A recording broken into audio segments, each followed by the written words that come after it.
I don't know if I mean, this is just the facts. I don't know if I've ever played the same song the same way twice, ever. Even if it's and you got to hit the main points, you know, like the fills, people remember the grooves, the vibe, but like little things, even if it's like, I'll play it open hand versus closed. Maybe I'll take it down to one hand fill versus three. I remember we did Polish Woodstock, which is the biggest show any of us have ever played and still ever played. It's like over the weekend, there's over 500,000 people in that it's the largest open air festival in the world, right? This is 2014.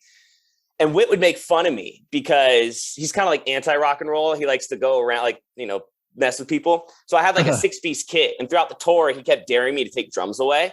Right. And we were at so I was at a 4-piece with like 2 crashes, ride, hi-hat, China. What I play now, like very stripped down. And he goes, I bet you won't take down one of the cymbals. And I go, I bet you I will, and take out one of my toms. So we did the biggest show we've ever done in our entire lives. I did it with a 3-piece, a hi-hat, ride, China, crash. And I remember there's a couple parts of the show, and I didn't think about this ahead of time, right? Where I kind of do these drum breaks, and they're very choreographed on purpose. Yeah. And I'm like halfway through the song, I'm like, oh shit. In like 30 seconds, I have to play this drum break, and I don't have half the things I'm used to hitting. And so like, but that's the thrill, right? Is the riding the line, you know, of how far, you know, fuck it. Let's see how it goes.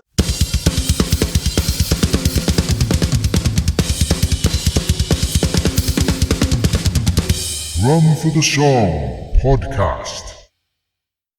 Hello, everybody. Welcome to another episode of Drum for the Song podcast. I am your host, Dane Campbell. Today's guest is Zach Morris from Ugly Kid Joe. How's it going, Zach? What's going on? Good, man. Doing good. It's funny because you're, like I said, 8 p.m. and I have the sun going on because it's striking noon right here. So beautiful. You know. Yeah. And you're in California, right? Yep, Southern California. So it's an area called like the Inland Empire, right? It's basically 80 miles north of San Diego and about 100 miles southeast of LA. Nice. So yeah. So like there's LA, Orange County, San Diego, right? And a mountain range that runs right here. I'm just on the opposite side of the mountain range from Inland Empire, or from Orange County. Oh, wow. It's actually known as Temecula is known as the wine country. So as far as this region, Southern California goes, next to Oxnard, there's like miles and miles of wineries out here. So it's well known for that. Ah, cool. That's a cool place in the world. Much cooler than where I live in Wales, but it's dark and it didn't rain today, but it normally rains most days. And I wish, dude, I'm not even kidding. This year we've had 6 days of actual rain. And even then it's maybe like an hour of what you guys would go a light drizzle, you know. Wow. And that's why we live in a desert. Southern California is just a desert with palm trees that we put here. That's true. You near the coast at all, then? How far are you from the coast? I could probably get to, so I'm maybe as as the crow flies, 30 miles from the beach, but the way I have to get there, I could probably get there in 45 to an hour. You just got to cut across the mountain range. I'm in a really cool spot. So I rock climb also. So I mean, hence all the rope and shit on my, can I cuss? Is that a thing? No cussing? Yeah, everyone cusses. Okay. It's cool. I got a bunch of rope and shit on the wall. So it's the only place I know of where in one day you can go to the mountains and rock climb or mountain bike, or during the winter, go ski or snowboarding, and then go over to the desert and go like duning, and then like go to the ocean and go surfing, all like in the same day. It's crazy. That's amazing, man. That must be so good for like I know you do all those things or most of those things, and I've seen like on your Instagram page, which is at Zach Morris Drums. This is a little plug. Yeah, I've seen you've been doing the mountain climbing stuff, the rock climbing. That looks really cool. I've never tried it myself, but I know a few people that kind of do it locally. And there's like purpose-built indoor like climbing walls and stuff, and they always say like you should really give it a go. It's really good for you, and yeah, I just need to try it. But yeah, I'm sure it's really good for you, man. So but all those things and the weather, being near the ocean, must be so good for your mental health. Yeah, I mean, I think things like that, like it helps me personally knowing I can do little things and get out there and, you know, burn some calories is so good. yeah, be active. You know, actually, it's funny you mentioned it because South Wales actually has a bunch of world-class climbing walls there. And there's 3 world-class climbers that are from Wales specifically. They're really difficult walls. The problem with it is, like you said, the weather's not always great. So if you have like one day that's a good window of weather, like you have to do it because you don't know. That could be like it for like 2 months. Yeah, that's pretty much right. Especially like doing the kind of non-summer months, it must be, near impossible sometimes. But yeah, I didn't know that about there being really famous places around here. Maybe that's why there's a few people I know that do it. But cool. Yeah, because I'm in South Wales. That's where. I'm trying to think. Did you ever play South Wales with Ugly Kid Joe? Is Cardiff part of South Wales? Yeah. So actually, my first show ever with Ugly Kid Joe, I got the gig when I was 24, and it was for the first tour was opening up for Alice Cooper.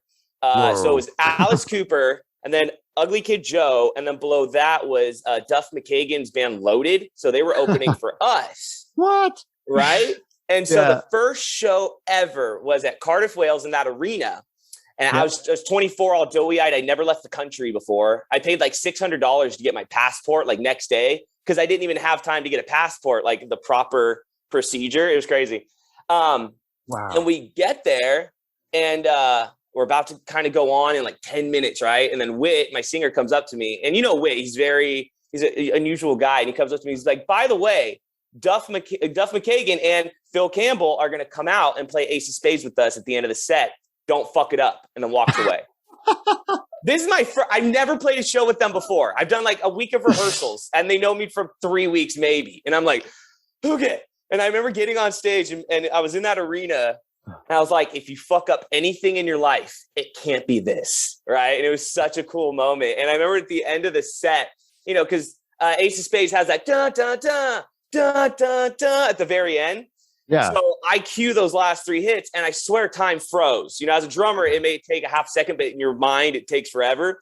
And I'm looking around and I see Duff and I see Phil and I see the rest of the band. I see 6,000 people all waiting for my cue for those 3 hits. And I'm like, I am God. It was such a surreal moment, man. And that was my first gig. And it was really cool. Yeah. That's absolutely insane. I didn't know that. So I'm glad I asked the question. Yeah. So that's, Cardiff always holds a place in my heart. Because like I said, that was my first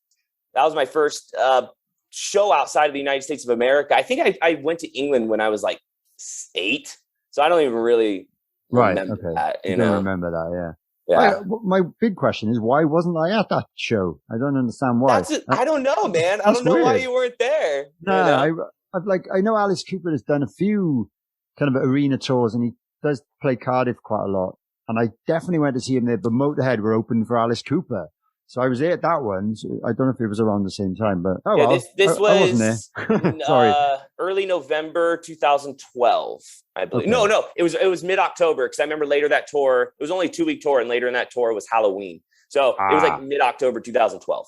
I think I was on tour with my band at the time, Straight Lines, because I remember that was when our second album came out, and around October, November, we were touring loads. So that was probably why I wasn't there. Otherwise, I would have been there, man, for your first show. But it's funny because like I've met Phil half a dozen times between then, but I don't think I met you until 2016. No, not until we did that tour together. Yeah, so it was a good 4 years, before I actually met you in person and like the rest of the dudes. Yeah. Oh, it was such a great time. And I guess that was fairly early on in the Bastard Sons career, if you call it that. But it was great. And it was only like, it wasn't that many shows. It was maybe 5 or 6. Yeah, it was really short-lived. Yeah, unfortunately. And what's funny is that shirt I still wear. Like, it's one of my favorite shirts. I cut the sleeves off all my shirts. I still wear that. I wore it last night when I was climbing. Guns. You got it, man. Sun's out, guns out. Yeah, exactly. What's funny because you got them. Because like so I use drugs off and on, and honestly, I still say touring was the only thing that kept me alive because I would do drugs. I was a meth addict, and I would sober up just long enough to go, because I knew I had to go on tour and I didn't want to be sick on tour. So I would stop using like 2-3 weeks before tour so I could get healthy and get myself, and then tour, I'd be clean all tour. I had no problems. And I'd come home, and then within 2 weeks of being home, I would go back out and use again. So I'm literally only alive, A, by the grace of God, two, by the fact that I had something to intervene with my use, you know, because I was always on tour. I never would do these like, you know, year-long benders. I could only maybe do a couple weeks, couple months, because then I had to sober up for tour. And speaking to a bunch of other friends, my buddy Sonny, who I played in Ugly Kid Joe with, Sonny Mayo, he had a very similar story where he would sober up for tour. And I think that's the thing for a lot of musicians. You know, people still ask me, they're like, wasn't it hard to stay clean and sober on the road? And I'm like, honestly, for me, it wasn't, because I was so satisfied with what I was doing. Like, I didn't need the drugs and I didn't want to be sick because I wanted to be capable. It was when I came home and I had time and a little bit of extra money. And like, people were yelling my name and asking for autographs. Like, I had a girlfriend that was like barking at me, and I had to like pay bills, and I was a human, and I didn't know how to deal with that. I was living in like the myth that is, you know, rock stardom kind of thing, which is a myth, you know? Yeah. Cause we're all just people. That's really it. Exactly. That I couldn't handle it. And so, you know, doing those tours actually helped sustain me, I think, because I have type 1 diabetes. I probably would have gotten sick and died partway along the way, you know? Well, for you, shocking. Like, number one, I didn't know about the meth issue. To be honest, I didn't know that. And like you said, to me, it surprises me that you could be sober for a tour, because that's where a lot of musicians, from my experience, kind of, that's their downfall, is being on tour, being on the road. And that's where the temptation lies. So it is from my point of view, it seems unusual that you're the opposite with that. I guess just performing and playing drums, I imagine you were getting enough buzz from that. Yep. Which, you know, you're a fantastic drummer, great musician. Thank you. I can imagine. Yeah, it's likewise with me. I'm very lucky. I don't think I've ever been like addicted to anything. I like a beer every now and again, but being on the road, I just enjoy playing music. And yeah, you know, if I can have a celebratory beer at the end of the night, but I can just stop. I can stop and have one or two, and that's fine. And the other thing I was going to say, and, you know, without kind of going into detail, I know what some of the other boys in Ugly Kid Joe are like, and what they get up to. So being around that and not being tempted to take part in all that stuff, you know, they like to party.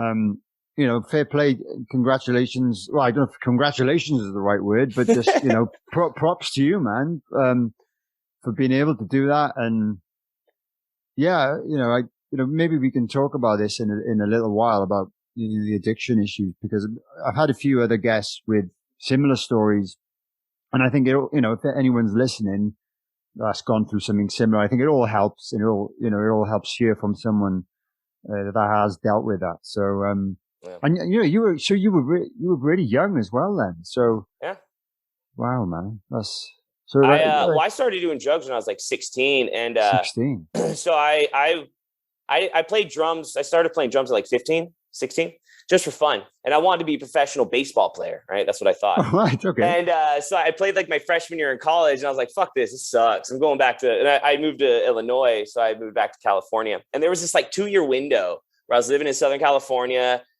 I was like working at a pizza place and just doing a bunch of like cocaine and partying, like nothing really special. Yeah. And I remember my dad talking to me when I was like 19, right? And he called me a slacker, and like that crushed my soul. And he meant it out of love. He's like, what are you doing, dude? Like, you're being a slacker. And I was like, huh. And I played drums for fun, right? And I still remember what made me want to go to LA. I didn't know what I wanted to do with my life, right? But I just was like, I need to do something different. And there was this band in my hometown called the Elm Street Rockers. And they were like the cool dudes, right, in town. They were in there like, you know, they played the local bars. Like, they were the cool local musicians, right? And I remember one night we were partying with them. And the guitar player, Davey, he's like, hey, man, we lived in this like weird little house we rented. And he's like, dude, my birthday's next week. Can we throw the party here? And I was like, yeah, dude, rad. How old are you turning? I'm 19 at the time, remember? He's like, 35.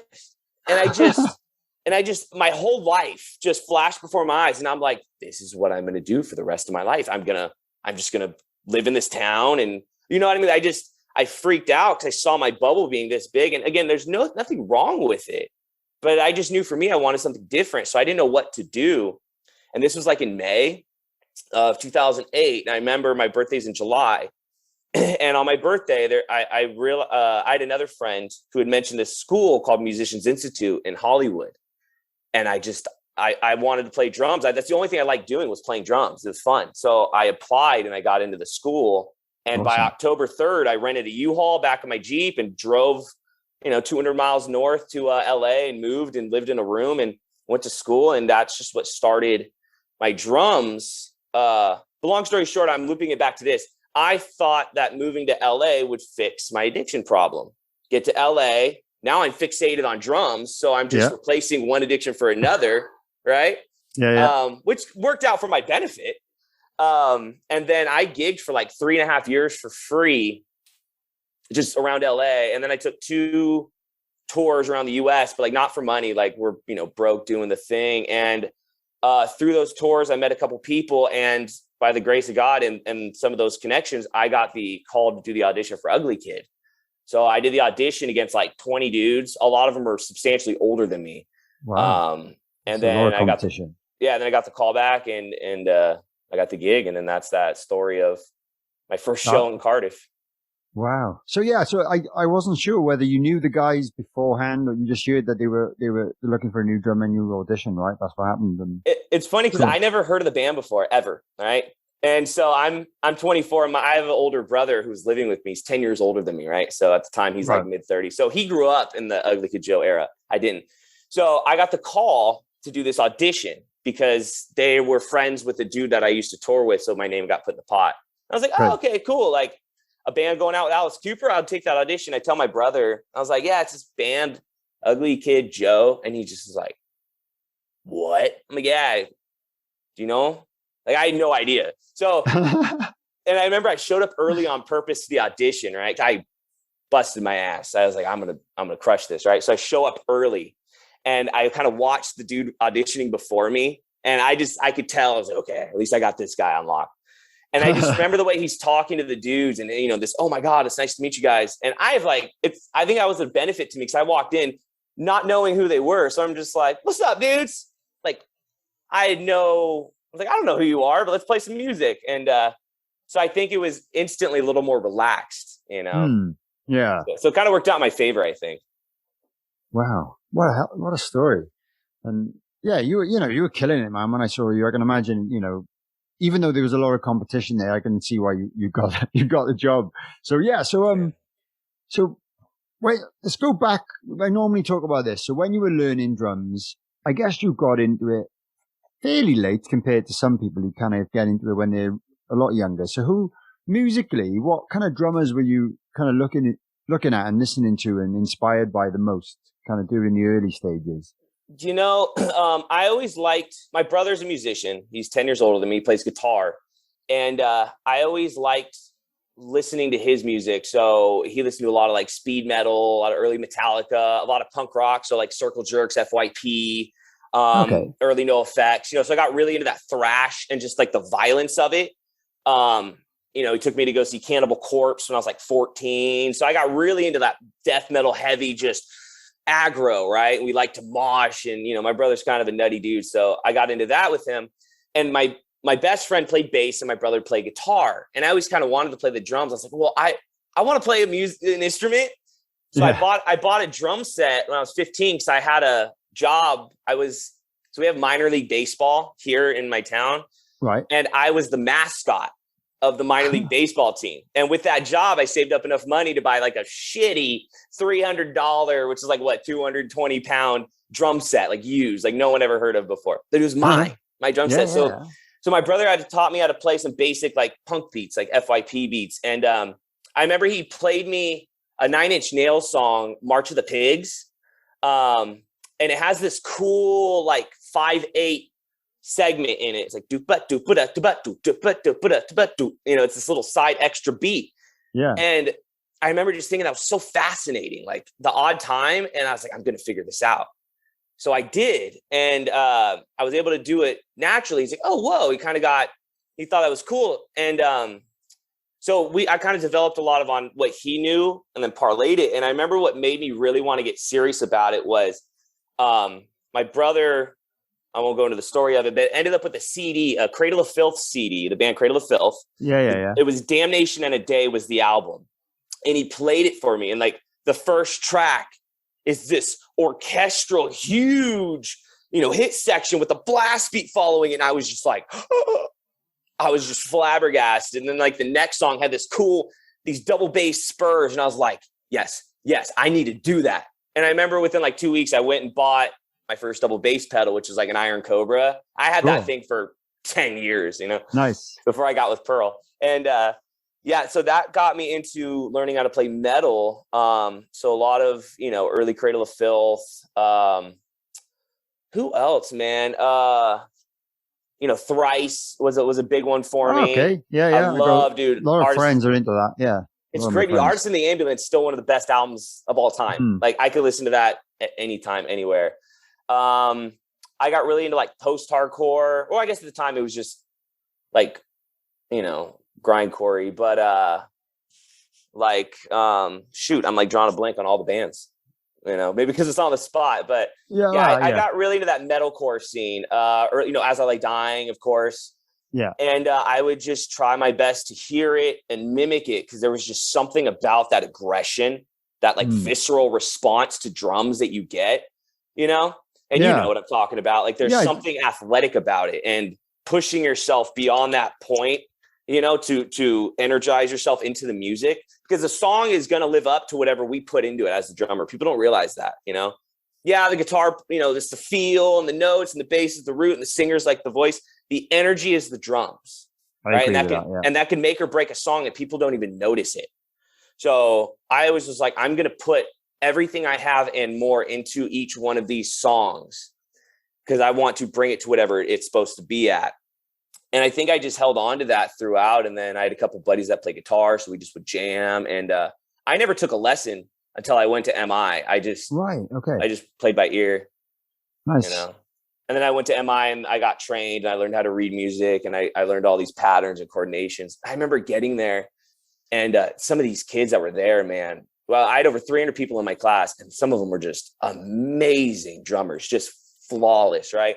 Yeah. And I knew I wasn't that good, but I knew how to work. So I was like, all right, I'm just going to out practice everybody. So everyone would practice 2 to 3 hours a day. I would practice 4 to 5 hours a day. That's it. Okay. Yeah. And I did it for like 3 years straight. Wow.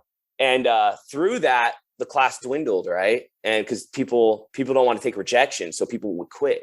Yeah, they drop out. Yeah. They would drop out. So out of the 300, like 30 of us graduated. Out of those 30, 4 of us are working. Wow. The rest have quit, and gone. And fair enough to them, but it's hard. It is hard when you realize you got to put a price on yourself, and you got to be able to take rejection. You got to be able to fuck up and take it gracefully. And there's a certain mentality that goes along with being successful as a musician versus just capable as a musician. Yeah, you've got to be willing to make so many sacrifices to kind of start some form of career out of it if that's your goal. And yeah, you've got to play gigs for free or next to nothing, and network, and it can take some time. And I guess I know a lot of amazing musicians, but they do something else for a living, and they pick up a guitar once a month maybe, or play drums in a cover band, and that's it. And it's a shame because they're so talented, and I think you've got to have a certain mindset and be really dedicated to want to do it for a living. And it's hard, and talking about COVID, it's been even harder. We've all had to make sacrifices for that. But it sounds like you've got the right attitude, and you always did have the right attitude to kind of grind. And you've got that break with Ugly Kid Joe in the end, which it sounds like musically probably wouldn't have been your ideal gig, to be honest. Musically. It wasn't. I remember when we first were doing the routine, because they're used to playing with like Shannon Larkin from Godsmack, who was all like swagger and feel and like slinky, skinny. You've seen Shannon play. Yeah, he's great. Yeah. And I'm used to this rigid metal, like perfect, like everything's flawless. And I literally remember them saying, they were joking. They're like, can you play it worse? Like, and what they meant was like, they're like, chill the fuck out, bro. Like, relax. I remember I asked them, I was like, what's the BPMs on this song for the click track? And they're like, the fuck you talking about a click track? Like, and I had to learn how to groove because I learned how to blast beat first before I ever learned how to like play a money beat, make it feel good. And yeah, it's different.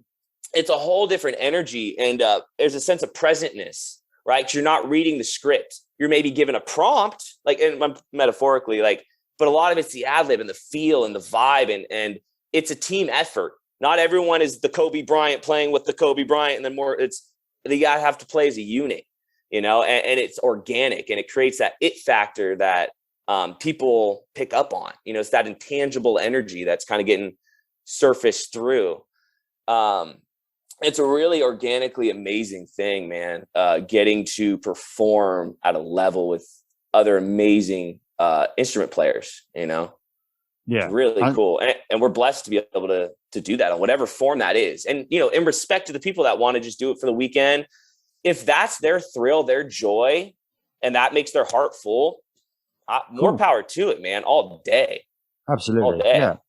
No, exactly. I think, if people are still playing, fantastic. And yeah, like you said, playing with other great musicians, you just get a buzz out of it, even if it's just for fun and it's not a gig or whatever.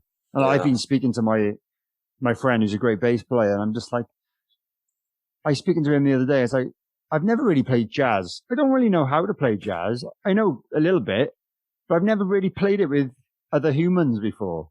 So I said, and I know he's a bit of a jazzer. So I said, do you fancy getting together someday? Well, maybe we can find a guitar player or a keyboard player who he might know, just to get into a room and just play for fun. And I'm hoping that's going to happen soon. And just for the enjoyment of playing the instrument. And, you know, when you're in a band, it's the buzz of playing in front of a crowd is amazing. But, you know, if you're just playing with the same band all the time, it can be a bit musically, I don't know the word, but playing the same songs all the time. And I think you probably used to improvise a little bit more than me. I don't tend to improvise much during the show when it's like our band. So I feel like kind of just, apart from the actual buzz of the show and the crowd, I feel like musically I'm not really getting a lot out of it. You know what I mean? Yeah, it's like saying the same sentence every single day, the same way every single day. You're going to get really tight at it. And I mean, I don't know if I mean, this is just the facts. I don't know if I've ever played the same song the same way twice, ever. Even if it's and you got to hit the main points, you know, like the fills, people remember the grooves, the vibe, but like little things, even if it's like, I'll play it open hand versus closed. Maybe I'll take it down to one hand fill versus three. I remember we did Polish Woodstock, which is the biggest show any of us have ever played and still ever played. It's like over the weekend, there's over 500,000 people in that it's the largest open air festival in the world, right? This is 2014.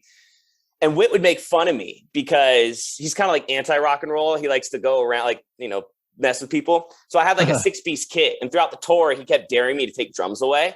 Right. And we were at so I was at a 4-piece with like 2 crashes, ride, hi-hat, China. What I play now, like very stripped down. And he goes, I bet you won't take down one of the cymbals. And I go, I bet you I will, and take out one of my toms. So we did the biggest show we've ever done in our entire lives. I did it with a 3-piece, a hi-hat, ride, China, crash. And I remember there's a couple parts of the show, and I didn't think about this ahead of time, right? Where I kind of do these drum breaks, and they're very choreographed on purpose. Yeah. And I'm like halfway through the song, I'm like, oh shit. In like 30 seconds, I have to play this drum break, and I don't have half the things I'm used to hitting. And so like, but that's the thrill, right? Is the riding the line, you know, of how far, you know, fuck it, let's see how it goes. Yeah. And I remember like doing these fills, and I like do these crossover fills because you have to reach something, and it just, at the end, you're so elated, right? Because it's like you said, getting to say a different sentence, and it creates an energy. People pick up on that. And, you know, it's like you're saying, like, I always look at drums professionally a little bit like acting. We're characters in a way, and we are organically us, but we are playing a role. And I would get calls to do, I played with Head PE. I've played with bands like Raw, this other rock band. I played with Dorothy. I played in prog metal bands, and they all have a little bit different archetype of a human you need to be. So not only is it you're performing the songs, I need to perform the songs as the character that would organically create these parts. So your fills improvise differently if I'm this guy versus this guy.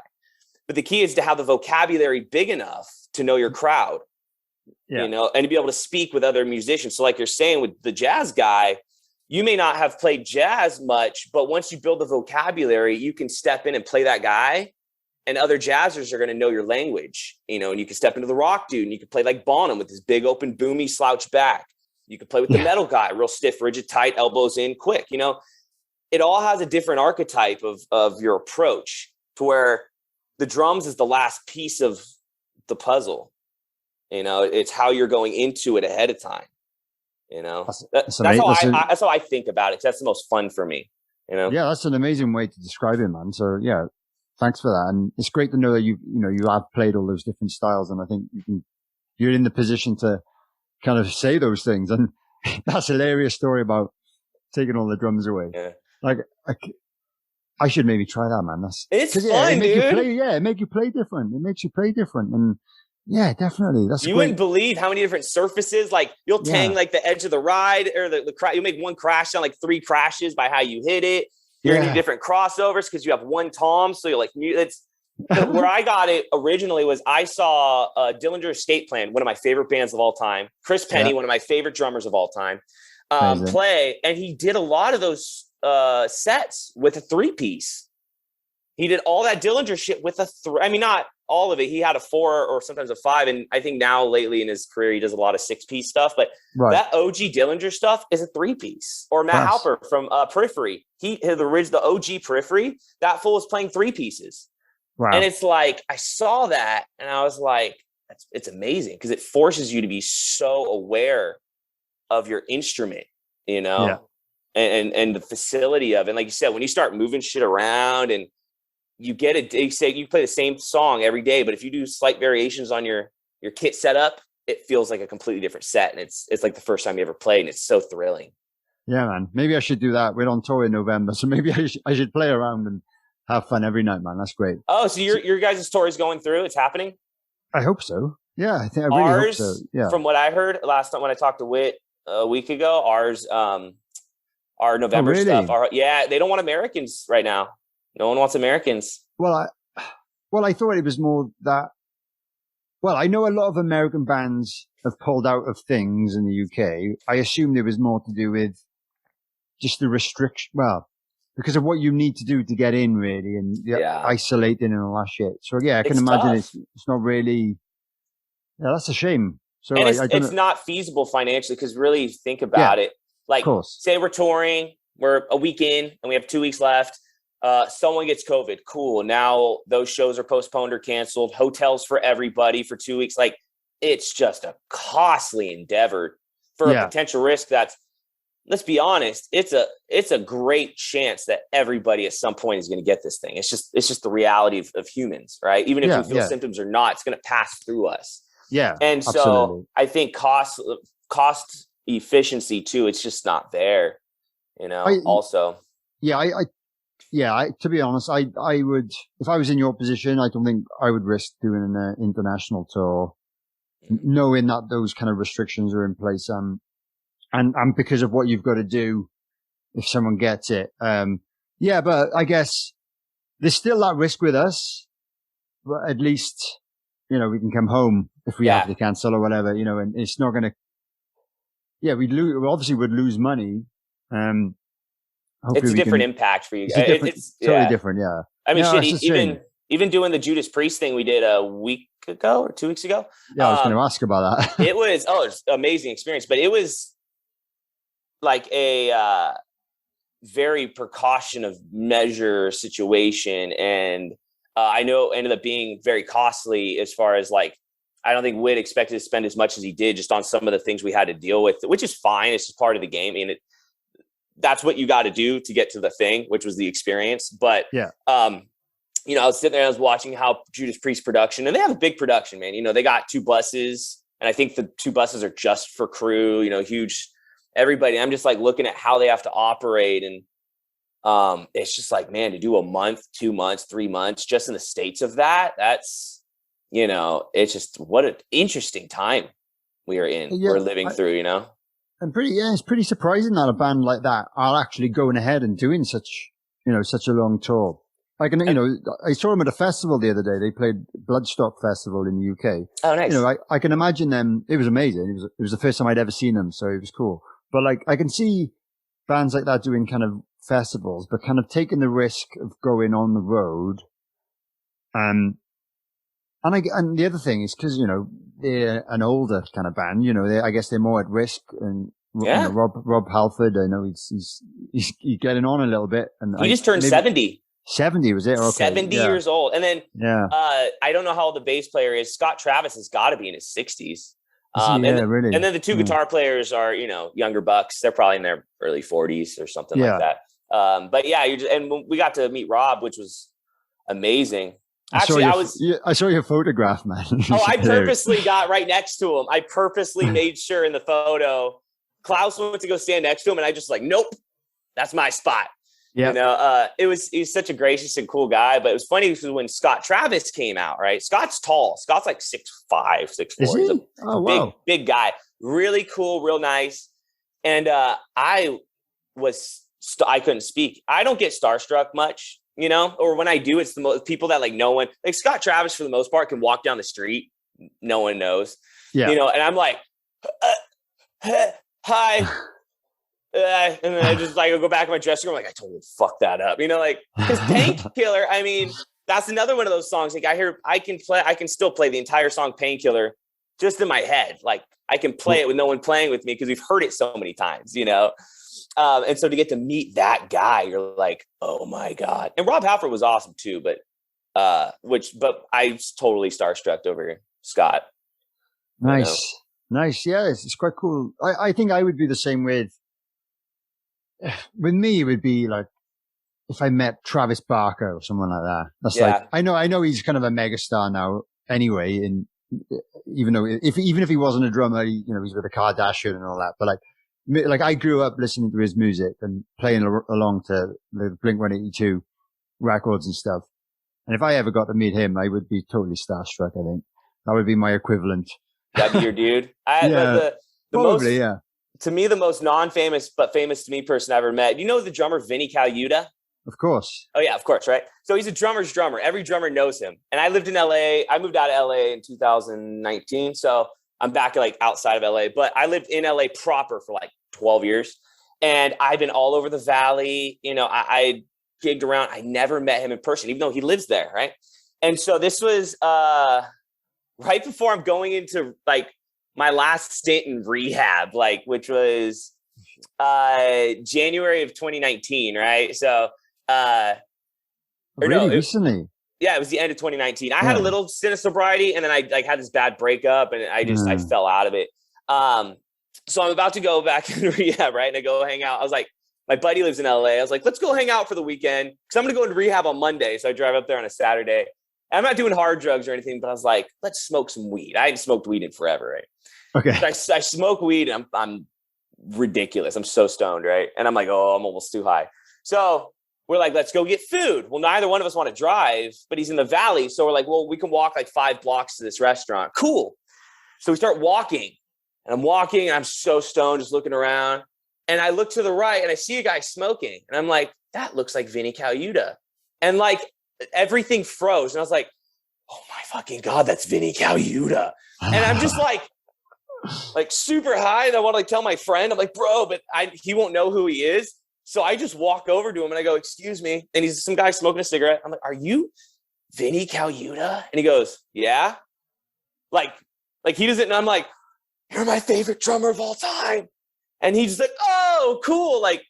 He didn't even think I was a fan. He's do I owe you money or something? And people are walking by us, in between us. He was just out to dinner with his wife, and he went outside to smoke a cigarette. And I'm nerding out on all these videos, I know of him and all these gigs he's done. And he was so yeah, man, just stoked that someone was fanboying over him. And my friends with me, and I'm this is Vinny Colaiuta. You don't know who that is, but he's the greatest drummer of all time.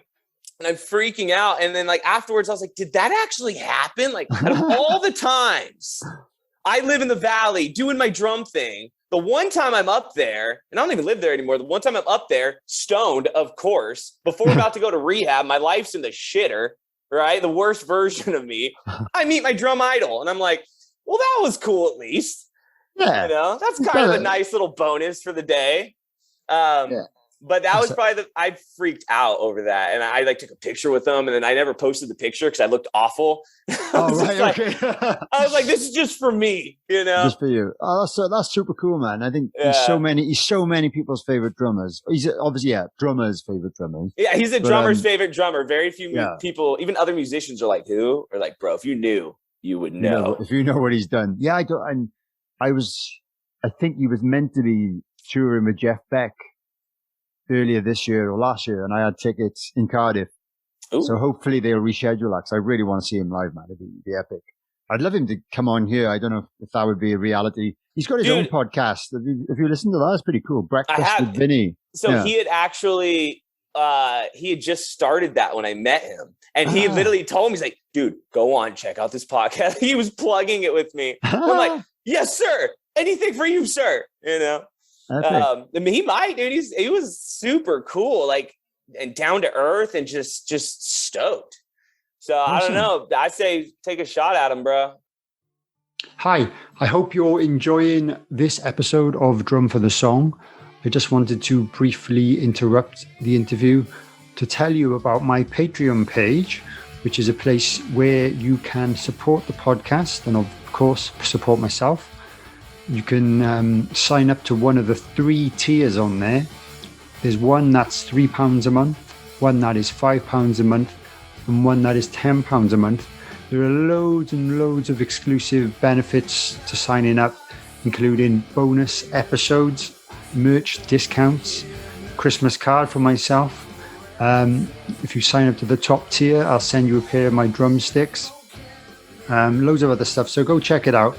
It's patreon.com/drum for the song. And another way you could support me if you're interested, if you're not bothered about the Patreon thing, if you go to my official website, drumforthesong.com, you can send a donation via PayPal. So thanks for watching this and enjoy the rest of the show. Drum for the Song podcast.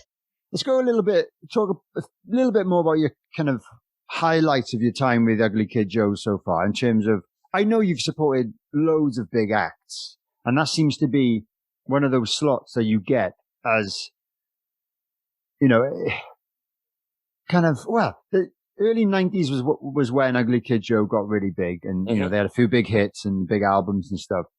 But musically, I always think it's slightly grungy, but hard rock, slightly grungy. And that even some of the songs are kind of like funky. So you're quite a unique sound, but so you get to support quite a variety of like larger acts. So you mentioned Judas Priest that you did the other day. So number one, how did that go down? Did you go down really well? It was amazing, man. And, you know, like you said, because the band has such a variety of stuff, we've played over the years, maybe 30, 40 songs, like, you know, interchangeable in the set, even though they have many more. But so we get to pick, we're like, what crowd are we playing for? We should put in this song because it's a little more metal, or this song because it's a hard rock crew, or this one because it's more fun. And, you know, Whit's the best at theater. You give Whit Crane a microphone in front of 1 or 1 million people and he will entertain them. He's the best at that. And so he's really good about vibing the energy. Sometimes, you know, as a drummer, you got to be on it with him. Like sometimes he'll just give you a look, like no talk time, play the song. Other times you got to read, he's going to talk for 5, 6, 7 minutes. Oh, right. Okay. And it's like a character act, you know, it's like we're a sideshow. So you got to read them. So I think having that as an element with all these different varieties, but Kiss, Aerosmith, obviously Alice Cooper, we've done a lot of co-headlining stuff with Skid Row. I mean, we can play to any crowd. And I think that's the fun of being in that band, because that band. So when we played Judas Priest, right, we had, they pulled up a black backdrop. So, all the Priest stuff's covered. And it was just, I had no drum riser, like a 4-piece. It's us, no back tarp, just Nothing. 5 dudes up on stage, like a garage band, and just being able to rip and entertain. And I think that's the thrill of it is we don't have a set theater. We are the theater. So we could adhere and adjust and call audibles a lot easier than maybe other bands can. And what's funny is, like you said, that the 2 biggest songs that Ugly Kid Joe is known for, Cast from the Cradle and Everything About You, musically are probably like the kind of lamest, like really think about Everything About You. The joke is Wit's like, let's pull both of them from the set. Just pissed everyone off, but because did you play them the other day? No, you have to play them. But that's the joke. It's because they're so like, it's just, but there's so many other rad, especially like musically beautiful songs that they've written over the years. Those dudes are incredible musicians. And I think that's also part of the fun is you're like, how's Ugly Kid Joe opening up for all these rad bands, but then you see it live and you really get to see, you're like, oh shit, like those fools can play. Yeah. And there's good songs. Absolutely. And they're all great musicians. Everyone in that band is a great musician. And, Wit's an incredible singer. Not just a frontman. His vocals are amazing, and he's got such he's got his own kind of style. He's got a great range, and his pitching is great, and he's just cool. His presence, he's just cool. Yeah, and then we all have our things that we do, and it's really interesting. And Dave. It's funny because Klaus wrote a lot of the songs, but also Dave is an incredible musician and producer and wrote so many beautiful tunes for that band, because Dave, after Ugly Kid broke up in 97, went on to do producing, and he's the dude produced that first Evanescence album. He produced All Hope Is Gone by Slipknot. He's millions of records sold just as a producer, aside from Ugly Kid Joe. That's insane. Cordell is one of the greatest, just natural bass. Not naturally he's trained, but like, as a bass player, you can give him the most kind of stale song and he'll put a bass line on it. You're like, oh my God, Klaus can fucking rip. So it's cool to be able to be in that band. And, what's grateful about it too, is the band had its run. It was about 6 or 7 years in the 90s, right? From like 91 to like 97, done. Broke up for many years, got back together in 2011, kind of just for fun. Right. But then put out the EP. So really started touring in 2012. It's 2021, meaning this version of the band has been around longer than the original version of the band. Oh, yeah. When you put it like that. Yeah. Yeah. We're going on 9 years. I'm the longest running drummer of this band. Yeah. Yeah. Yeah. Mark only lasted like 3 years. Shannon only did like 4. All right. I'm like 9 years in, Dude, that's so cool. Yeah. Oh, there you go. That's a great story, man. And yeah, I didn't really think about that. I didn't really know about the actual, hiatus, they say, I guess. I guess that's the word they use a lot. But was that 13 years? They broke up for 13 years. Wow. Something like that. And they all did their other things. Like Wick went and did Medication and Another Animal. Dave went and produced. So they all had their other things, Of course. Yeah. I know, but at the end, there's obviously a demand for it. And I was about to say, you're also like a great festival band. You can kind of play any kind of festival, couldn't you? Mm-hmm. And I'm sure that seems to be the case. And I notice hopefully, I'm sure it'll go ahead. You're playing Hellfest next year in France, which is a great one. Mm-hmm. We're doing that as well. And you've got some more touring in the UK. You're supporting Thunder. Yep. Which is quite a cool one.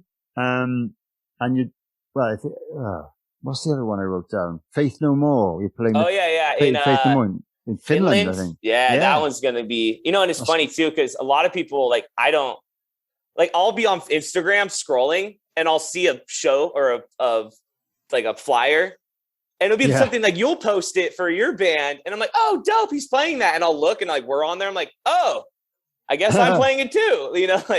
No one tells me. They just call me ahead. They're like, hey, you available for these dates? Okay.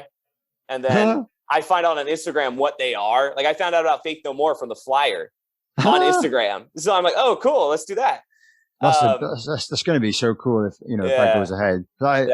Just recently, I know Mike Patton had announced that he's cancelling a load of dates because of mental health issues. I don't know if that's more related to this year as opposed to next year. So hopefully they'll go ahead, man. But I think they had some stuff planned now. But yeah, cool. So obviously I've been on tour with you. I've had a little taster of what the guys are like, and I think that was probably a mild version of the band. Have you got any kind of hilarious or comical stories you're allowed to tell me from touring with Ugly Kid Joe? You know, it's funny because so I met the band in different stages, right? So whenever I first joined the band, Sonny, who's sober and in recovery, was in the band, and Whit was on his clarity thing. So for the first 3 years of the band, they were sober dudes. Right. And Sonny left because he's doing Rock to Recovery. And so Dave came back in, right? The original lineup. And so Whit and Dave were 20-year-olds again, except they're 50. So obviously they're hurting a bit. A lot of them I probably can't say. And honestly, those dudes, as much as they're little demons, they're PG-13 to what they used to be, you know? They're just annoying at worst. But there's one time, so this was when Whit started, getting back into having some beers with his bros again. And Dave's a seasoned drinker. He's from Louisiana. He's got the Southern twang, I mean, that boy, and whenever we produce, he's in the they're writing songs. He's like, damn, boy, we need to go to the store. I need a case of choruses, because he'll drink 4 or 5 beers and then he'll write a good chorus, or I need to drink another verse. He'll have a couple beers. And, so he's rad like that. He's funny. But you should try that. So we were in, where were we? France. We were in France, and it was the night off. And I remember I was on the phone with my ex at the time, and those boys come back and they're hammered, right? But Fortman's he knows how to handle his liquor, his beer. Whit was new drunk again. And they were talking about racing. Mind you, these guys are 52 years old, and they're talking like they're young again. And they're like, Zach, you're going to be the start guy, and you're going to see who wins in a race. I was the cue. All of a sudden I'm in this. I'm like, okay, well, let's do a thing. So, and this was the day before our tour started. We had a 3-week run, right? And this was we just come into France. We're there for a day, and then we start the thing. So I'm ready, go. And they start running, and they're sprinting they're, Usain Bolt. 3 feet in, Whit trips over his feet, falls flat on his face. And we're he gets up and his shoulder's like this. He had to go to the emergency room. He dislocated and broke his collarbone. So he did the entire tour in an arm sling like this, right? So, which was amazing because he felt pretty stupid. So there's a part in one of our songs in the middle of our set called Devil's Paradise, where when the groove kicks in, Whit makes the crowd do this thing. Oh, yeah. And he usually does these big animated, things. And when he did it, he had the cat. He was with his little cast on. Yeah. And it's just, I almost pee my pants every single time. That's funny, man. Yeah. Unfortunate, but funny. Yeah, it's pretty rad in the comical of the story. There's a bunch of cool stuff, man. Those dudes are great guys. Yeah.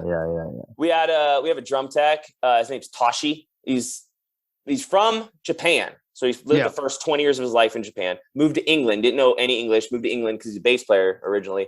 So he has this weird accent where he's it's a half Japanese, half British accent. It's the craziest thing I ever heard. Yeah. I know. Oh, you know Toshi. I know him from that tour. I met. Yeah. He's funny. Hilarious guy. Hilarious guy. So he became my drum tech, right? And so we were playing 90-minute sets. So at the end of the set is Everything About You. And I'm so tired usually by that time. I'm it's just the last little bit of everything, right? And Toshi, this is going to sound a little racist, but it's pretty amazing coming from Toshi. He's Japanese. So there's a song at the end of the song where Whit goes, I can't stand to be around. I can't stand to be around. Right? He loops it. I look over at Toshi, who goes, I can't stand to be around. And I almost pee my pants. And he would do it every show. And I couldn't look at him because if I did, I was going to laugh so hard, I was going to drop my sticks. There was a time where I almost fucked up the whole song because I was laughing so hard at this dude, making fun of me, and I was just I can't do this. They're great dudes, man. They're great human beings. I'm very blessed to have gotten to learn how to tour from those guys. Those dudes taught me etiquette of tour, and they did it gracefully, and they did it with love. and not this weird stigma and shame, you know. And I was very blessed to have had that, or to still have that, you know. Awesome.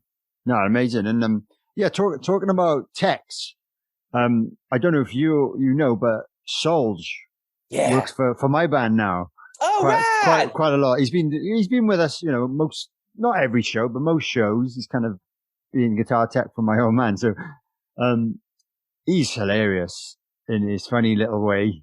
So I was wondering if you had any funny memories of him, or has he been sober since you worked with him, or because since he's been working with us, he's been sober, but he did tell me he used to kind of drink a lot. So, you know, it's funny because I never remember him drinking out of line, you know. So we had another drum tech, Sam, Welsh boy. Did you ever meet Sam? I know who he is. Yeah, I've known him for years. Yeah. So that was like the joke is like, they're just like, just have a couple beers. Like they'd always say that to each other, but they never drank in a way that interfered with their job. So I never looked at it that way.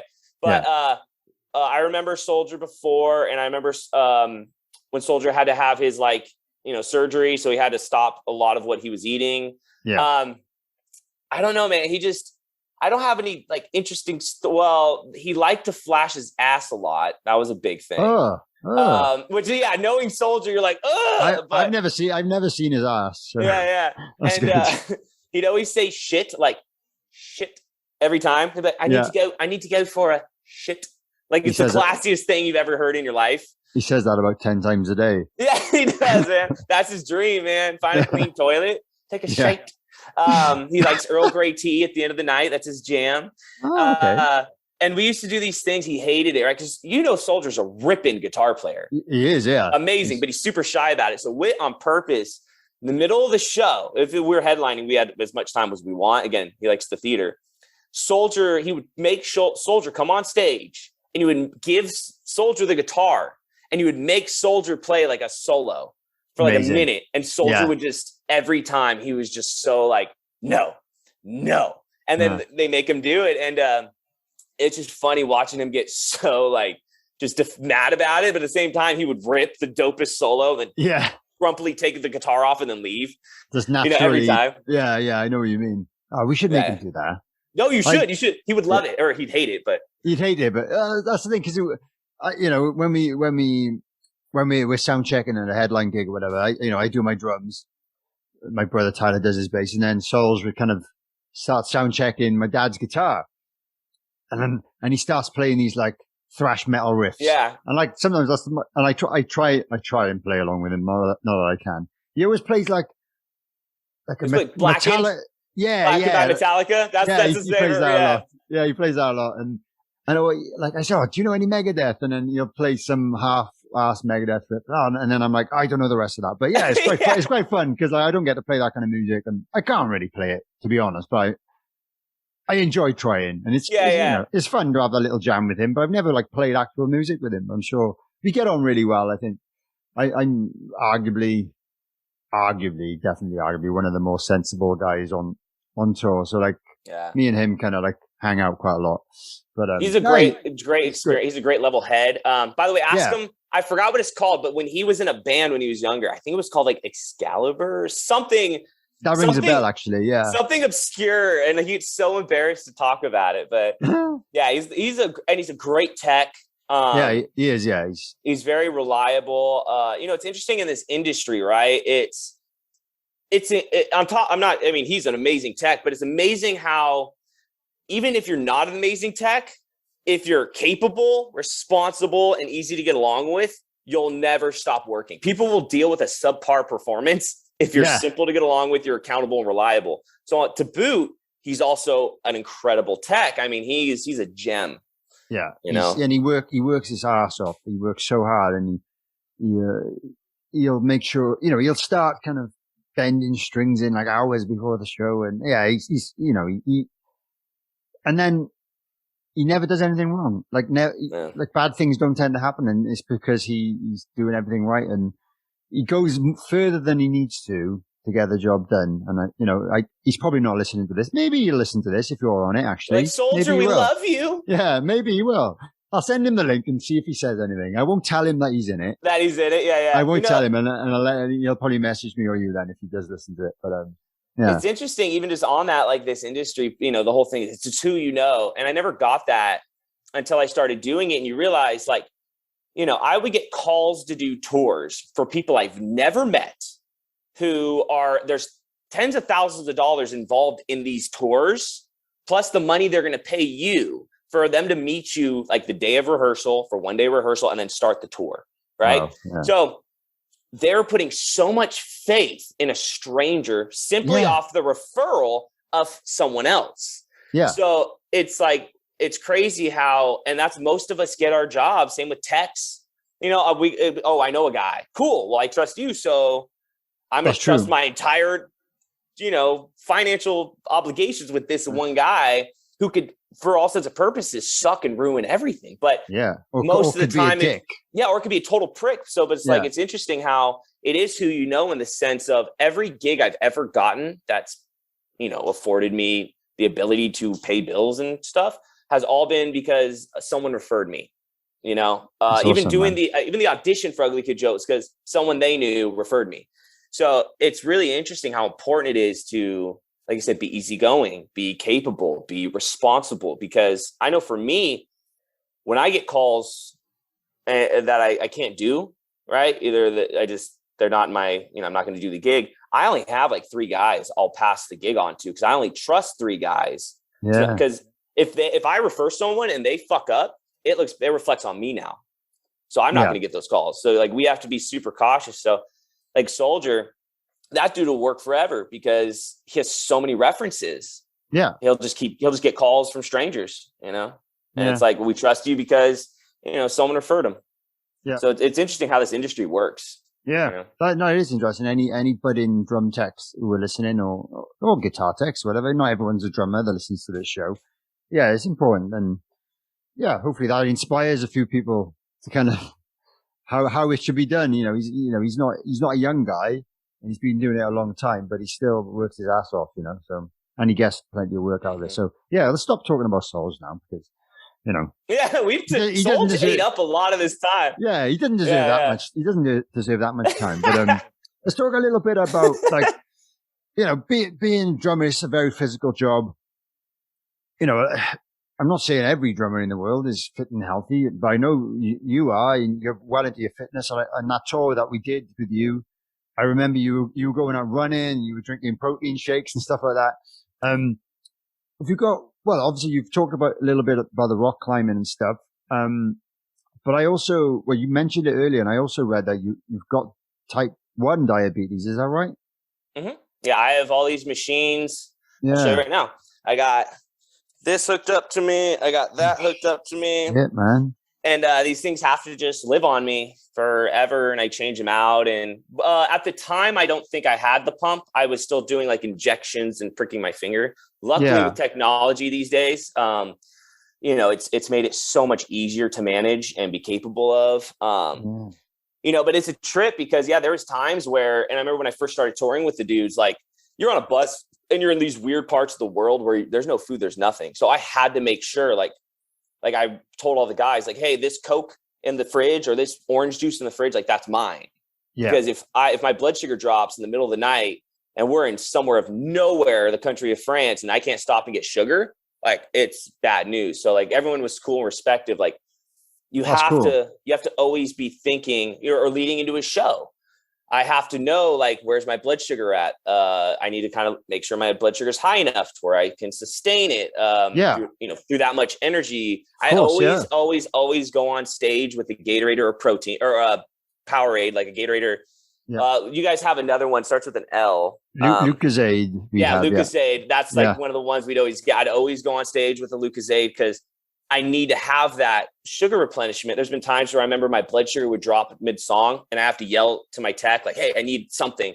So he runs off. And I know I'll be fine, but I have to wait that 10 minutes for it to kick in. In the meantime, I'm trying to keep. So, you know, on top of trying to stay fit for being capable of having that job, it's also managing my diabetes for it. But I remember I never wanted to be a victim of my body, you know? Like just because I have this disease, just because I have this physical job, I never wanted to have an excuse saying like I couldn't do it because, I just was like, fuck it. If I didn't do it, it's because I failed at doing it, not because I didn't think I was capable of trying. But yeah, exercising's huge for me. I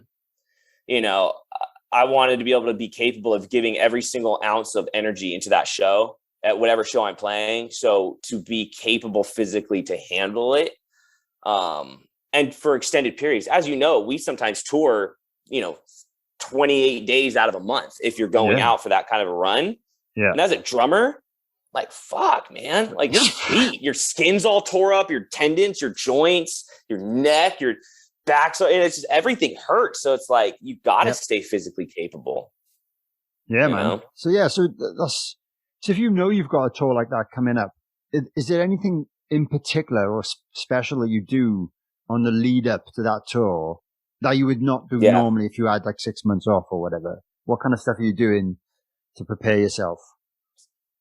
So I always find exercise, even when I was doing drugs, like I would still find times to exercise. That's always been a huge part of my brain. I like physicality. But I know if I'm going on tour or I got a bunch of shows, I do a lot of cardio, a lot of running, a lot of high intensity workout. So maybe not weights as much, but body weight stuff, and it fast, basically get your heart rate up to the point where you're going to throw up, and keep pushing that. Like, don't let yourself down, almost get to that throw up point and push a little bit farther, because sometimes that happens mid show. I always wanted to mimic what it's like to be halfway through a set, muscles cramping, can't catch your breath, and you're in the middle of a song. So it doesn't matter. You have to keep going. So kind of keeping my body in that state of stress continuously, with high cardio. That way, when I get into the show, I'm adapt. My brain knows how to handle that. My brain knows how to stay calm and focused while my body's in a very high stress environment. I think that's why I like climbing too, because it's similar. Sometimes you're in these positions where you're on the wall and everything physically is going wrong, and you have to hone your brain. Like your brain cannot lose focus, because otherwise it's going to fall apart. And like, at shows, it can't fall apart. No. So you have to do what you have to do to get through it. So mostly what I'm doing, I'm training my body to get used to the physicality of slamming. Like I always think I want to break everything when I play. But you're training your mind to be capable of handling that kind of stress. So if something happens, it's like, okay, cool, keep going. Yeah, exactly. Oh, wow. Yeah, that's great advice for anyone. I think the next thing I was going to talk about is warming up. I can't remember kind of if you have any kind of routines or anything. What you kind of do before a show, directly before a show? So about an hour before I do it takes me about an hour. I'm very conscious I don't speak, like if I have to make phone calls, I don't do any of that at least 2 hours before. So I get my head right. I make sure I eat 2 hours before, but never sooner. An hour before I start stretching, I usually do about 15-20 minutes of stretching. A lot of legs, lower back, shoulders, forearms. So my lactic acid's out. And then I have a very specific pad routine I do with my hands. Oh, cool. Do you know the Stick Control book? It's like a 1940s book. Snare drumming. Of it. I've never looked at it myself, to be honest. Oh, it's rad. I think it's page, well known. Page like 6 or something. It's a sheet, and it basically takes you through singles. Right. And I do these finger firing exercises. So I'll just get my singles going, and I'll do like 8, 1, 2, 3, 4, 5, 6, 7, 8 left, 1, 2, 3, 4, 5, 6, 7, 8 together, 8, 1, 2, 3, 4, 5, 6, 7, 8, then alternating 8. And I'll just and I'll go slow. I'll do it with wrists and fingers. All right. And then I'll switch to just finger firing. So I'll hold the stick on my fulcrum, and then I'll do 8 middles, 8 rings, 8 pinkies. So I'm activating each pulley. Right. Then I'll just do that until it feels good. And then I'll do solid wrists. All right. I'll do 8 where I'm only wrist strokes. Right. So what I'm doing is I'm opening up every kind of muscle and tendon from the big. George Calais explained it really well when he talked about double bass drumming. Is there's 3 gears, right? There's gear 1, which is the big motions. That's a big motion. That's gear. That's big muscle tissue. That's big gear. Gear 2, which is kind of like the hybrid. It's mixing the fine muscle groups with the big ones. That's more your middle. And then there's gear 3, which is your really fast, fine twitch muscles. Now you got to warm up each gear Otherwise, you're not going to be able to shift through them appropriately as you need them. So he shows it with his feet. I mimic it with my hands. And then I go through singles, doubles, inverted doubles, paradiddles with all of their inversions, because there's 3 inversions of a paradiddle. Yeah. And then I'll do flam accents, flam taps, flam triplets, and I'll go through the 3 of those. Right. And then after that, I'll just kind of shed just to kind of, get my hands moving. Yeah. I'm very conscious of that. And all the while I'm tapping my feet to keep pulse. So I have reference, get my coordination right. Yeah. So usually that takes me about 15, 20 minutes. And then after that, I about 5-10 minutes for the show, I stop doing all of it, but I kind of just keep moving around, do a couple push-ups, get the blood going. Nice. Nice. And that's kind of my routine. I'm very adamant about it, because I notice if I don't do those, usually something kind of goes wrong. It prevents injury. It helps keep me loose. Because, also I'm slamming. I'm hitting as hard as I can. Yeah, but I'm not. You hit very hard. I'm holding the sticks. So I drop sticks all the time because I'm actually holding the stick so lightly. You could just come and take it out of my hand. Like, I don't hold the stick tight at all. Because what you're doing is when you hit, you have all that vibration. It's got to dissipate. Otherwise, it goes into your arm. What does that do? That creates shock and it creates cramping. And that's when we get that monkey hand when we play. Yeah. Because our hand has gone into shock because all that vibration. So you have to play loose, fluid. So I could nerd out on for an hour just on my technique shit I do. But I'm very conscious of that. There's a lot that goes into that to be able to make it look seamless. Yeah, I think that's a great way. And it's great that you have a strict routine. Because a lot of guys I've spoke to, it's kind of like, I do a bit of pad work, and it's kind of, and same with me. And the last few years I've tried, but I've never had a strict routine. I just try and at least spend at least half hour. It probably isn't long enough. Just getting the fingers moving and stretch. I've always stretched, which was important, but I never used to really get the pad out before a gig. And I have started doing that a lot more. And I just feel more comfortable then when I get behind the kit and I'm ready to go. It doesn't take me those 3 or 4 songs to kind of get into it. I just feel like I'm ready to go. Yeah. But that sounds like a really good routine. I'll check out that page. I should really buy that book because everyone goes on about that book. And, I'm not. I got to tell you, bro, the biggest thing I see drummers, the difference between you look at like Dave Weckl and Cal Yuta and these fools and then other drummers, is their ability to implement diddles, which a diddle is a double stroke, right? Yeah. Para, single, diddle, 2, right? Yeah. So paradiddle, 2 alternatings and a double. To be able to implement doubles into their sheds, the economy of motion, the efficiency is so much better. And you learn a lot of this by watching gospel chops drummers. A lot of these, like Eric Moore's and a lot of these fools that shed, right? They call it shedding. And you're watching like, what are they doing? Because it sounds crazy. Well, what they're doing is they're singing a rhythm in their head, like ba ba da ba da ba da ba da da. So then they're putting a pad of notes underneath it, right? So it's this underlying notes with accents, and they're doing it with diddles and hand-foot substitutions, right? So their economy of motion is really effective at implementing these patterns on different voices. And it gets to the point where they don't hear the voices anymore. They can hear the pattern underneath the voice. And when I say voice, I mean like a crash is a different voice than a tom, which is a different voice than a snare. But you can play one pattern across all these voices and it sounds like a million things. So it's breaking it down tight enough to where you can do these. And a lot of it comes from paradiddles, inversions of paradiddles, and foot-hand combinations like substitutions. And you put those 3 together and it will take your drumming to a next level. And in theory, it's super simple. It just takes time to practice and implement it into your body. Yeah. And just make it feel like a natural thing rather than you're actually thinking about what you're trying to do. It's just kind of just an immediate, that's cool. And it's an organic expression. Yeah. No, that's great. That's great advice. Absolutely, man. That's cool. So practice your paradiddles, everybody. I know it's boring, but do it. I need to do it more. Definitely. Absolutely. What gear are you using right now? You say you play Pearl drums. Yeah. So I got endorsed by, Sabian was my first endorsement in 2012. I got Pearl not too long after. So Regal tip sticks, Pearl drums, Sabian cymbals. And honestly, I feel bad because Pearl, I endorse them, but I don't have the hugest relationship because I don't buy drums much, to be honest. No. I use them when I go on tour. And actually, I have a better relationship with the Pearl UK people, Pearl Europe people than Pearl US. Because when I tour US, I just have my kit. So I'll just bring my drums to the US tours. I really only need those kit, like to contact them when I go to Europe. So I have better relationships with those guys, even though great company, great drums. I've never gotten a kit that sounded bad, that felt bad. And honestly, Sabian, I've always loved Sabian cymbals. Shannon is, when I first got the Ugly Kid Joe gig, Shannon's the one who introduced me to the rep.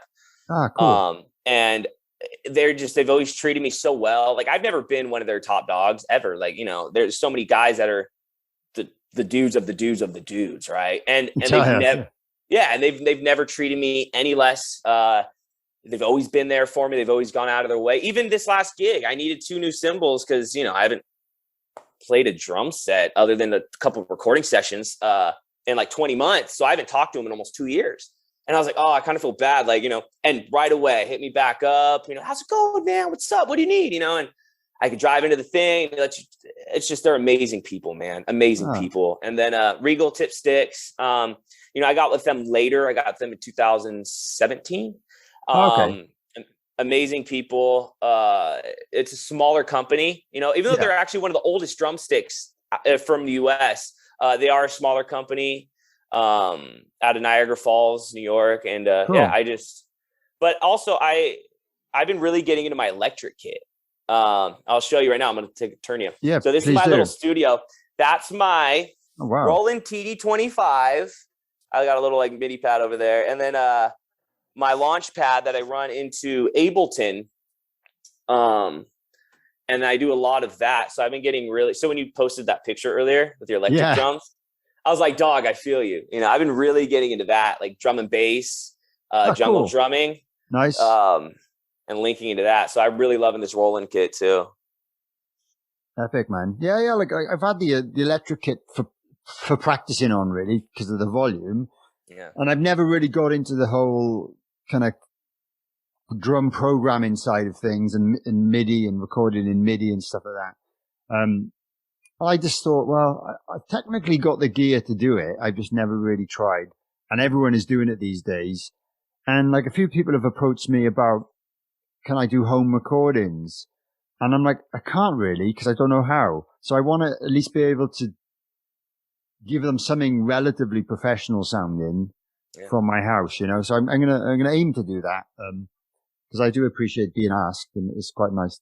People are actually asking me to record drums for them. But historically, I've always had my brother who plays guitar in the band. He's kind of the producer guy. He records. He's been recording bands for best part of 15 years. Oh, wow. And he did our last album and stuff like that. So I've always kind of gone to him for anything I need to record drums. I've always relied on him instead of learning how to do it myself. And obviously at home, because of the volume, is kind of like, well, everyone's using electric drums now to get really realistic acoustic drum sounding recordings.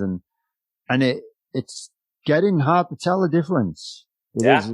I've heard things that I assumed were real drums and they said, no, dude, that was just programmed. I was like, what? It sounds so realistic. So yeah, it's opened my eyes a little bit. And even sampling, how many times have we done sessions and you go in and maybe half of it's your real drum, they sample over, they put additional.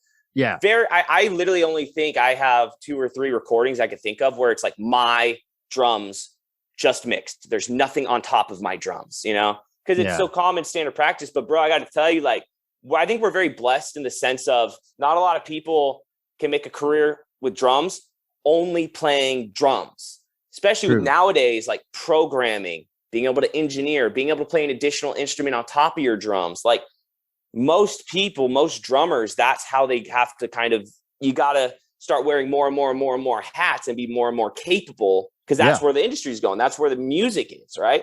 Absolutely. So same thing. I didn't have any interest or idea how to do any of it till COVID hit.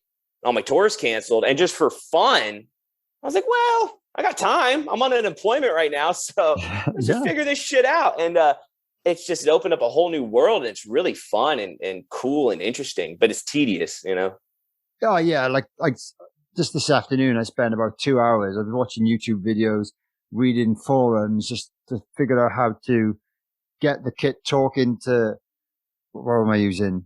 Stephen Slate Oh, drums Stephen or whatever. Slate's? Yeah. Yeah, it's like the free. I just downloaded the free version because I just want to, before I spend money on it, I want to kind of figure out how it all works first, and then maybe I'll buy something that's actually got more sounds on it eventually. But I met Stephen Slate once a long time ago. So my first recording ever was with this like folk black metal band I had, right? We were recording in the Valley, 2011. Late 2010. And this is before Stephen Slate was like what he was. At the time, he was just building gear. He built a lot of production gear. So like people knew him in the production world, but he wasn't Stephen Slate, you know?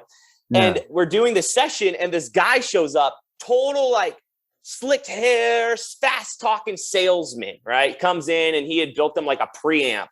And we're there in the middle of our session. He shows up and he's just going on about selling this. I mean, smoothest talker I've ever seen. And I just remember being like, who the fuck is this guy? Like, get out of our session. And the producer's like, dude, this is Stephen Slate. Nice. And he's like, oh, very nice to meet you. And then goes on his thing and he leaves. I never thought anything of it. I just remembered the impact he had on me. And then years later, because I remember he's like, oh, I'm a drummer. I was like, cool, bro. Leave. You know, I'm paying to be here. And later, like 3, 4, 5 years later, he came out with his first set of like Stephen Slate, drum samples, and it became the standard. And then now Stephen Slate is one of the biggest names in drum sampling. And so it's cool. I feel like I got to meet him when he was just some guy building gear for people, you know? Yeah, man. You've got to meet quite a few cool people then. Fair play. That's awesome. Yeah, it's just a world I don't know a lot about because I've never dealt with it. So yeah, I'm trying to kind of do that thing and learn. But like, I don't know. It is what it is. Man, that's bloody awesome. And one other thing that when you say about wearing different hats is like drum teaching. I know you kind of used to do that. Mm-hmm. You mentioned you maybe not doing so much of that anymore. Is like a few people have asked me recently about, do you give lessons? And I'm like, well, I don't really. I've never felt confident enough to do it. But do you have any tips for someone who maybe wants to start considering teaching, or how to go about like planning a lesson or anything like that? 100%. So anyone can teach, man. The thing is this, is if you know more than someone else, you can teach them. That's it. Even if you don't think you know as much, if you know more than someone who doesn't, you can teach them what you know. Yeah. Right. Yeah. And you don't have, people don't realize how capable they are of just showing. A lot of people don't even know how to hold a drumstick. People don't even know how to play basic chord. Like I think we take for granted. I learned this when I first started teaching, right? I take for granted what I know because I've had to build on it so many levels that you try to show someone what you think is beginner level and you realize they can't do that. So you're like, oh shit. Well, how did I learn to do that? Okay. I have to take it down a step. They can't even do that. Oh shit. I got to teach them how to how to count. How to count. Like it's we take for granted how much we know because we compare ourselves to people who are above and beyond, when really the mass of the universe and like how many human beings there are, they don't know a lot, which is fine. It's cool, but you are capable. The fact that you have a career you are a working musician, that's above and beyond a lot of human beings on this planet who want that. And so you are capable. So how I recommend it is I would always ask at first, like, what are you trying to get? What do you want? What's your end game? Right. Because you don't want to teach them something they don't want to know about. If they're a rock drummer and want to learn how to play Foo Fighters, you're not going to be like, all right, cool, we're going to do some jazz thing. No, you're going to teach them, or vice versa. Yeah. So you figure out their end results, right? A big thing I focus on is technique. That's huge, right? Because how do you not hurt yourself? And then mindset. Right. That's an interesting one. Yeah. Most of our instrument begins up here. Right. People always talk about I learned this from Jojo Mayer, who's a drummer's drummer. He said one time, if you want to play fast, you have to learn to hear fast. And what he means by that is a lot of people have the physical capability of moving their body quickly. Right. But they can't orchestrate it in a musical sense in a fast way. And what he means by it is you have to be able to hear the phrase and it makes sense in your head before your hands can translate it. So meaning it starts here to be able to process and move it downwards. right? Absolutely. Yeah, that makes sense. So if you want to be able to speak fast, you have to learn how to hear words quickly, think and process them quickly, so your tongue can then do it. Same thing with the drums. So it's figuring out what they want, focusing on technique, because a lot of that's huge. And then teaching them, where they should be at in their brain when they approach the drum set, to get the most out of it. I was a big believer in effective practice makes perfect, not practice. I could sit here and, beat off on a drum set for 3 hours and not do shit. Or I could be effective with my practice for 30 minutes and get, tons out of it because I'm approaching it in a certain way. Yeah. Yeah. I've listened to a few people kind of talk about effect. Yeah, that's the right word. Effective practicing, actually planning what you're going to try and practice for X amount of time and what you're hoping to achieve rather than just play. Yeah. Oh, right. I have to say this because this is huge for teaching and for anybody. Yeah. There's a 3-minute rule. Have you heard this? Don't think so. No. Yeah. The math is this. It takes 3 minutes of any consecutive motion or activity for your brain to take it from its short-term memory to its long-term memory. Right? Oh, wow. Meaning this, if you say the word guitar, because I'm looking at your guitars, over and over and over again on repeat in a pattern, at like 2 minutes, you're going to lose meaning of the word and you're actually not even going to say it. So you're going to be like, guitar. Because what's happening is your brain, every time you say it, has to drive its path to get it done.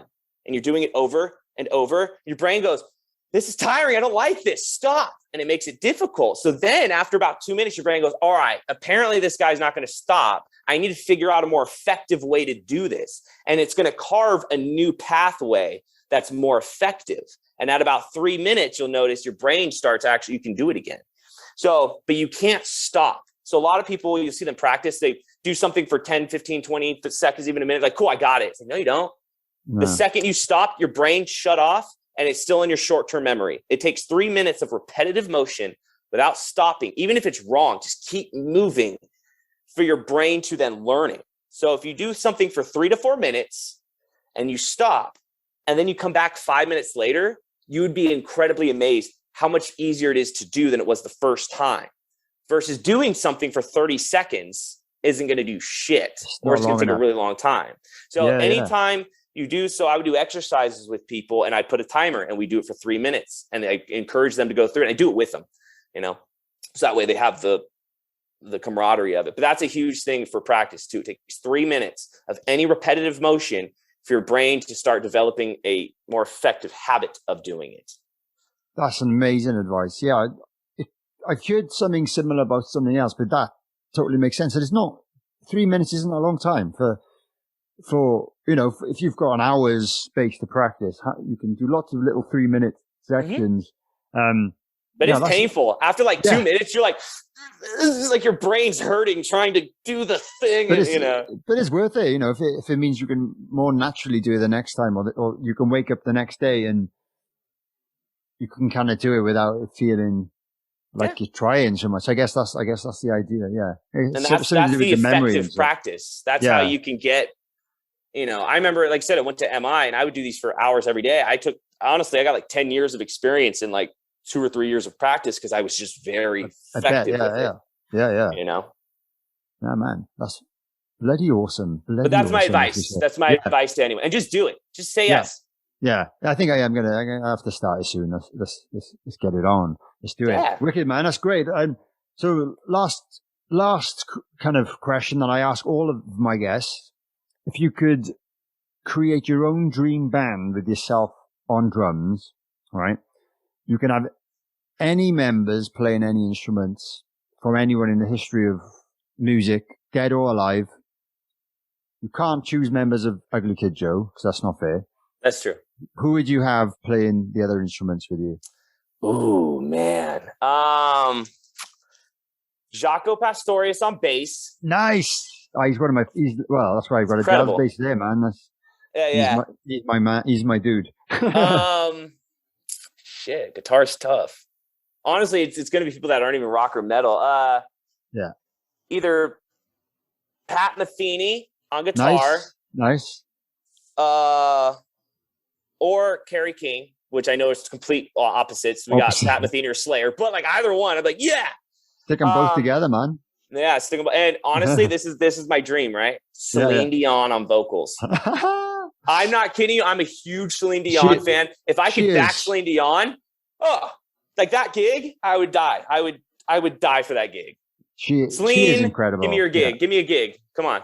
Man, you might get that call one day because someone would have recommended you. Because of all the other stuff you've done. Yeah, you might get the Celine Dion gig.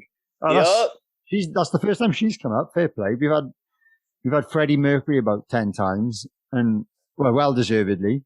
But, But nice, man. That's the first Jacko, which I'm glad because I'm a big fan. And when I was younger, I kind of got I was a drummer, and then I kind of got into bass guitar later on. And I actually had bass lessons for a few years, and it was kind of like really? Kind of jazz funk thing. And I don't play at all anymore.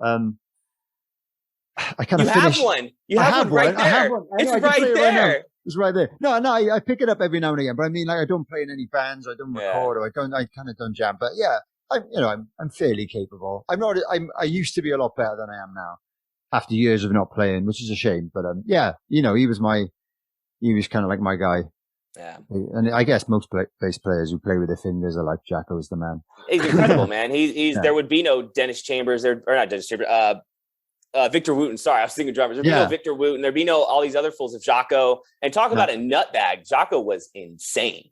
But that dude just get him on his instrument and he'd drop jaws. You know? There's never been anyone. Obviously, a lot of people try to imitate what he did, but in terms of how he revolutionized the instrument, I can't think of anyone on any instrument that did the same thing as him. So it's the same thing John Bonham did for the drums. I got to be fully honest, man. Like when I was younger, I was never fully impressed with Bonham because I was like, there's so many drummers who can do so much more. I didn't take the impact as to no one did that. Yeah. Like he originated, like everything that I know is built off of that. So when I think of them, I'm like, oh shit. Like that's so impactful. Same with like Jocko, man. Yeah. Absolutely. Yeah. No, good. We had to squeeze Bonham in somewhere. You normally squeeze him in somewhere. Yeah. So I'm glad you mentioned him.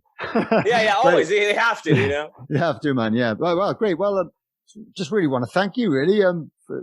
I've really enjoyed this. It's probably one of my favorite episodes I've ever done. So this was fun, man. I really appreciate it. We could probably go on for another hour, but I'm going to stop it here. And exactly. I'll let you get on with the rest of your sunny day in California. Yeah, you got to go to bed, bro. Yeah. I've got to go to bed. I go feed my cat and check she's all right. And I go to bed. And so if I know you're on Instagram, so at Zach Morris Drums, so Zach Z or Z-A-C, no K or H or whatever. No. You're not on Twitter or Facebook or anything? My Facebook is honestly I barely check it. It's just it's the same Zach Morris, Z-A-C M-O-R-R-I-S. But all my things are at Zach Morris Drums. So at Z-A-C M-O-R-R-I-S-D-R-U-M-S. That always trips me out. You guys say Z, but we say Z. Yeah, then I corrected myself because you're American. Sorry. No, it's all good. Great. We're the only country that says Z, by the way. We're the only country. Everyone else says Z. Yeah. Weird. Yeah, we're weird, strange. Man. Yeah. Oh well. Cool. Right. Hopefully I'll get to see you if you can come to the UK next year. If it's not this year, it'd be great to catch up and come and check you guys out again. I would say we'd come to America and play, but that's probably never going to happen. So I'd love to. At some point, I'll make my way back over. So fingers crossed as to what that is, and we'll get to kick it. Yeah, hit me up, man. Great. Cool. Awesome. Thanks again, Zach, and best of luck with everything. Thank you so much, my guy. Yeah. Cheers. See ya.